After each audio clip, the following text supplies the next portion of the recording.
immoo viidiyoo tokko gaddeessanii fi addeera viidiyoo jalaallee kaanee walitti deebina baay'ee nama qofachiisa baay'ee namatti tola laalatti bashannanaanis ni jira walitti deebina viidiyoo jalaallee jechuudha. Come on, turn the radio on.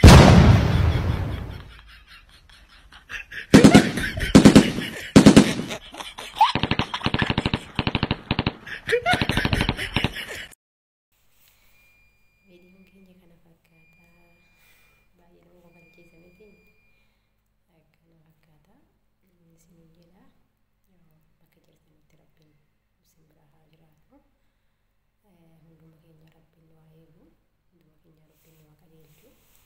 warroota immoo mana hidhaa keessa jiran illee rabbiin nuuf haa baasu warra dhukkubsatan illee rabbiin nuuf haa fayyisu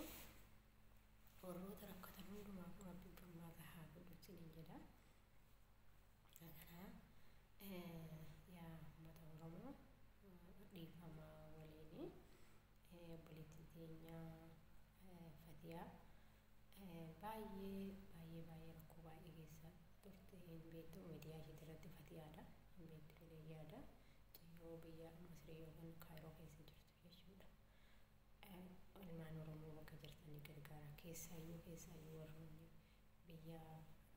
Kaayiroo kana keessa jirtan adaraa mana isinitti haa ta'u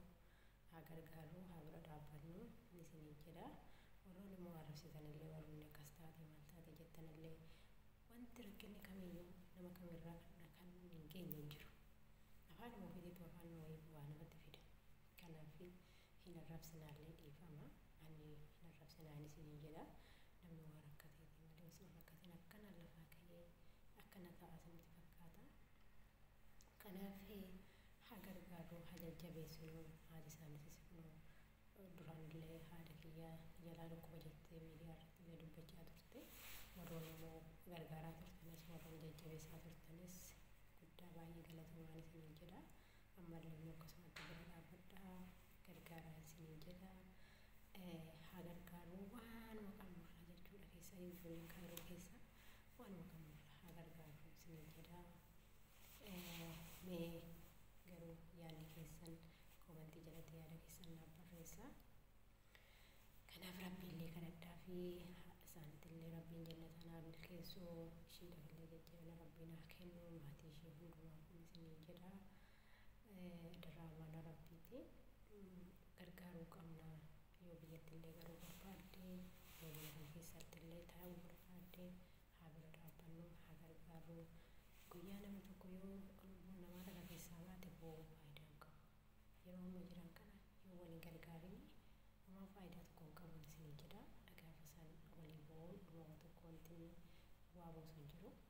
kanaaf amma bira dhaabbannee amma yoo isin gargaarree irra waan gaarii natti fakkaata inni isin jedha viidiyoon keenya kanuma laayikii sheerii sabskiraayib gochuu hin dagatinaa warroonni maatii kutaatanii immoo na jajjabeessaa turtanis guddaa galatoomaa isin jedha nagaa keessan oola.